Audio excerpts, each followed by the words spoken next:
Hey everybody, welcome in. I'm Christian Hinton, Associate Editor of Tire Review, and I'm joined by one of this year's 36-33 inductees, Randy John from DoubleCoin. Randy, thank you so much for joining me today.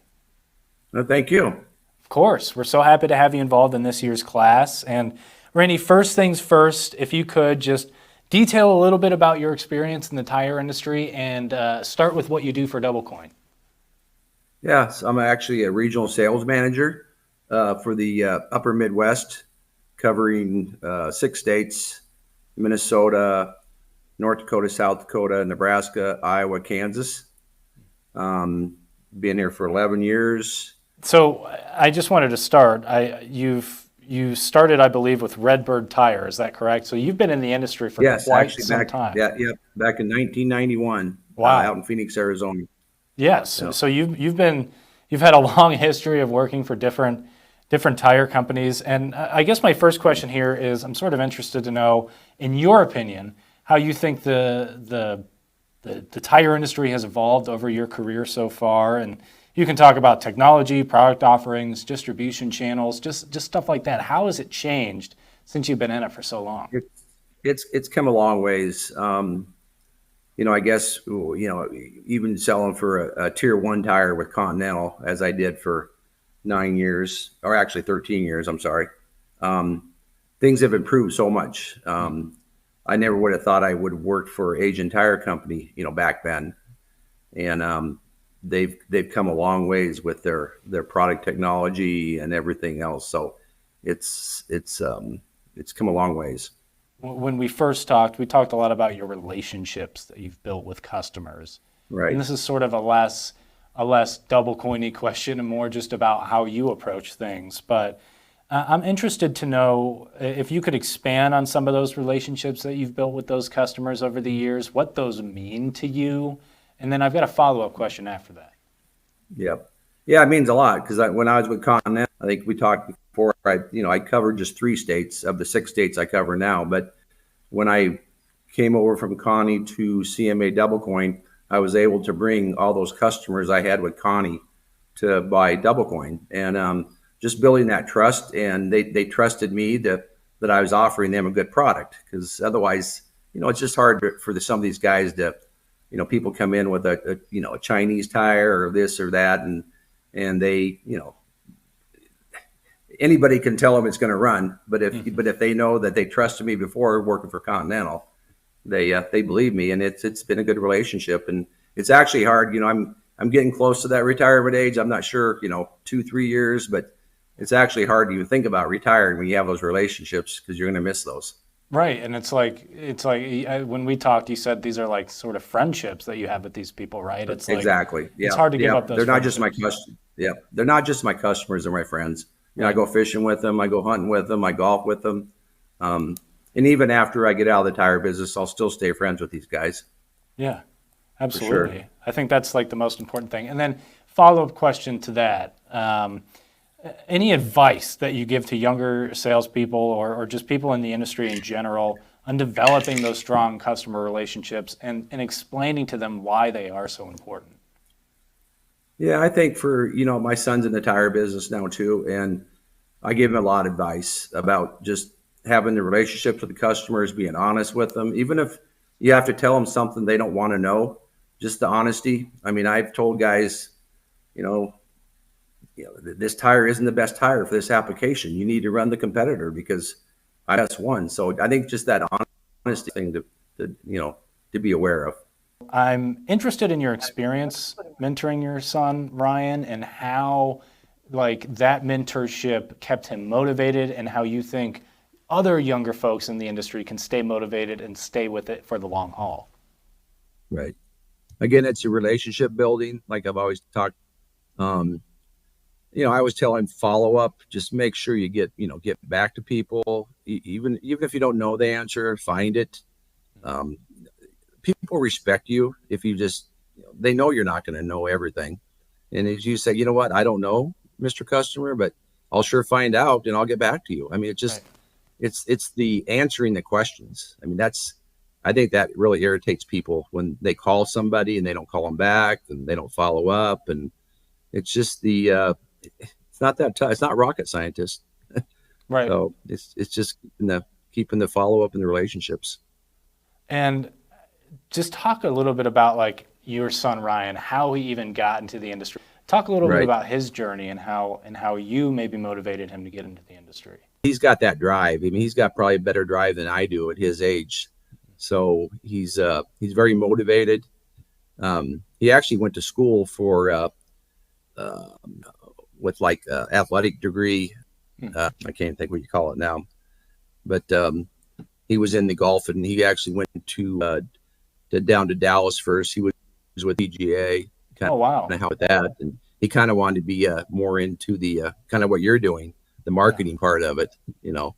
So, but after he kind of got into the tire business and knew that he could, be successful and make some decent money, um, he's he's there. And like I told him, once you get in, it's hard to get out. That's great. Um, I'm interested in going back to DoubleCoin real quick. You mentioned DoubleCoin having some OE fitments and national accounts and stuff like that. Yep. How important are those placements for brand awareness in your eyes? Like, detail it how you think it is, and consideration among consumers or different businesses like fleets or something. Like, how important Right. are those OE fitments, those relationships and national accounts to DoubleCoin? Right. Yeah, especially the OE fitments are huge. Once you get our tires on that equipment, and a lot of times these guys buy the equipment, they don't know what tires on it. Mm-hmm. Once they get it and it works, and after they're wearing out, they're like, well, what tire do we have on there? Oh, we had double point. Well, we're going to replace it with that, and they know they get a good value. I mean, the price and the quality of our tires is remarkable. Yeah. So it's huge, and getting some national account fleets too, and they go into Loves. We're in all the Loves stores, truck stops, and it's just our brand awareness is out there. I know we talked a little bit about this before, but I'd love to get another answer from you here. Some of the biggest challenges that you're seeing in the tire industry, and we can say within the next 5 to 10 years, that companies like DoubleCoin are going to have to adapt to. I think the biggest challenges is all the other competitors in the market. There are so many fourth tier tire companies coming in from all over the world, and their pricing is so much lower. It's hard to compete with that. And some of their quality is getting a little better, but it's still not to the, their casings aren't retreadable and like ours are. So that's a huge thing, especially the people that retread. But some people don't care. They just want a round black tire and cheap. So that's kind of that can be a problem. Different trends that you're seeing that could affect the industry, or changes that you're seeing that could affect the industry in the next 10 years. There's always changes, but the tire industry's kind of been the same for years. I think it's other than having a lot more brands out there, like I said, all with all these 4-tier companies, I haven't seen a lot of change as far as what's going on and with the tires. But besides, some of the majors, they are doing more of what they're putting in the tire as far as tread, get air pressures and like Bridgestones and Continentals and Michelins, and they're getting more technology, I think, in their tires. But then you're going to pay for that.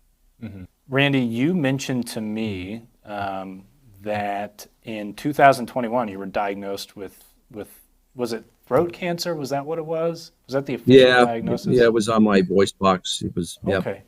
I'm just interested in how that diagnosis changed your, if at all, changed your perspective, impacted your perspective on work, future plans. Like you just said earlier, that you might retire in the next 2 to 3 years. Like, how does something like that change you as a person, as you work, personally? Yeah. And well, it does kind of throw a loop into a little bit when you find out. And I had to go 2 months not knowing how bad it was. So that was kind of rough because you didn't know whether it's stage 1, stage 4. What actually does it entail? Once I found out and started doing the treatments, I caught it early enough, thank God. So it wasn't a very aggressive cancer if I wouldn't have. Yeah. So, but it did kind of it changes your thoughts a little bit, and you think about what's more, what's really important in life. Um, and I did join a country club after that to Nice. golf a little Yeah. more and stuff, but Yeah. you still got to keep your work going. So, but it does it changes your thoughts, And definitely. you when we talked about it before, you mentioned how you were still working. No matter what, you were still working, even if you were working at home, even if you Right. were doing this or that, didn't really affect how you did things. And I'm just sort of interested to know what went into your thought process when you get that diagnosis and then you decide, you know what, I'm not going to let this bring me down. I'm going to continue to work hard. I'm going to continue to do me. Well, the work helps keep your mind off it. I think if you're working, you're talking to your customers, your friends, it keeps your mind off the what if, or what if this happens? How, is this going to come back? Am I going to be able to get rid of it? So I think the work is good. I mean, it's healthy for you. So I think it's important that I had that. All my people I work with, they were very understanding. If I wasn't, getting back to them right away in the morning, if I was at treatments, or everybody pretty much knew I was going through it. So everybody was really good. Yeah, absolutely. Just a couple of questions here about your hobbies. I just want to hear how like what the game of golf means to you, what fishing means to you, what got you into that when you were younger, like how did you get into that kind of stuff? Well, as far as the fishing and camping, I've done that ever since I've, been old enough to know. So I've Mm, I've always enjoyed that. Just being outdoors. I'm an outdoors person. Um, it's therapy. mm. That kind of stuff is. Golf sometimes isn't so much therapy, That's right. as you well know. Yeah, That's right. you go out and play really well some days, and other days you're like, what the heck happened? But I enjoy. To me, the golf part of it is just like tire business. Meet new people. You go to the country club, and they have tournaments, and they put you with people that you've never met before. Mm. So it's a way to really build relationships and get to know a lot of people. So that's why I enjoy it. Yeah, and I'm glad that you brought that up, sort of the distinction between your hobbies and what you do at Right. work. Like, I think there's so many ways that when you golf, you have to be very patient, and you only get one shot, and you have to live with how that shot Yeah. lies. Otherwise, like you could take a mulligan if you want, but in real life, you can't take mulligans. So it's Right. like I Right. think golf and even fishing, you can only put your reel out once. You can only Patience. it's a lot about patience. So Yep. I think that speaks to people who have these types of hobbies. It speaks to how their work ethic is too. I think because Right. if you don't have that patience, if you don't have that wherewithal to maintain and to deal with what you have right in front of you, you're kind of screwed, right? Yep. So. Yep. Randy, thank you so much. I cannot thank you enough. We're so happy to have you, Randy, in this year's Club 3633 class. Congratulations and welcome to the club, man.